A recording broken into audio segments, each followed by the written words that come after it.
Salam alaikum wa rahmatullahi wa barakatuhu, très chers frères et très chères sœurs. Dans la vidéo qui précède, nous avons vu l'importance de faire attention à sa manière de parler.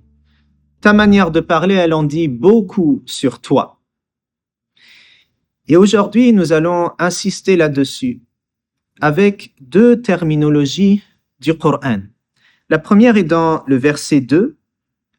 Tahbata a'malukum wa antum la tash'urun. Tahbata. Et ensuite, dans le verset 4, aktharuhum la ya'qilun. Ya'qilun. Tahbata, c'est cette idée de, vous voyez, un animal qui, lorsqu'il prend une nourriture qui est empoisonnée, il va se mettre à gonfler. Et normalement, le médecin, celui qui a la connaissance, il sait que ça, c'est un symptôme. Et il faut aller traiter la bête rapidement avant qu'elle ne perde la vie. Et donc, là, dans le verset, on est en train de dire certaines personnes, ça peut être vis-à-vis du Coran, vis-à-vis de la Sunna, vis-à-vis de ceux qui ont l'autorité, ils se gonflent comme ça, ils se mettent en avant et ils disent, astaghfirullah, le prophète dit, moi aussi je dis. Et il se met sur un même piédestal.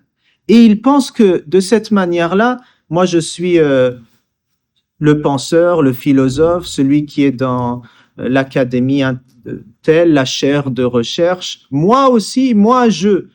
Et il croit encore une fois que de cette manière, il se gonfle. Mais celui qui a la connaissance, par exemple, un être clairvoyant qui a cette spiritualité, il sait que il est en train de causer sa perte. Il a un symptôme là qui définit une mort spirituelle.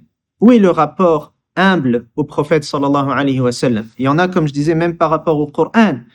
Ils ont ce rapport comme ça de défier, se mettre en avant. Eh bien, oui, il va pouvoir avoir une apparence, mais en réalité, il ne fait que aller à sa perte. Et le deuxième terme qu'on peut mettre en lien avec, c'est l'aql. L'aql, on l'utilise pour parler de la raison, l'intelligence. Et en arabe, c'est intéressant de voir que l'aql, c'est comme ce qui permet de retenir, d'empêcher l'animal de fuir. Et donc, l'aql, normalement, c'est cette raison qui nous impose un contrôle, qui nous permet une maîtrise de soi.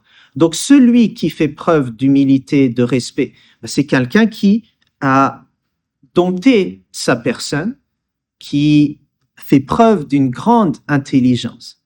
Être humble, se mettre à sa place, c'est faire preuve d'une grande intelligence, c'est faire preuve de quelqu'un qui est en bonne santé spirituelle et dans sa relation avec Allah Azza wa Jal et le bien-aimé Muhammad sallallahu alayhi wa sallam.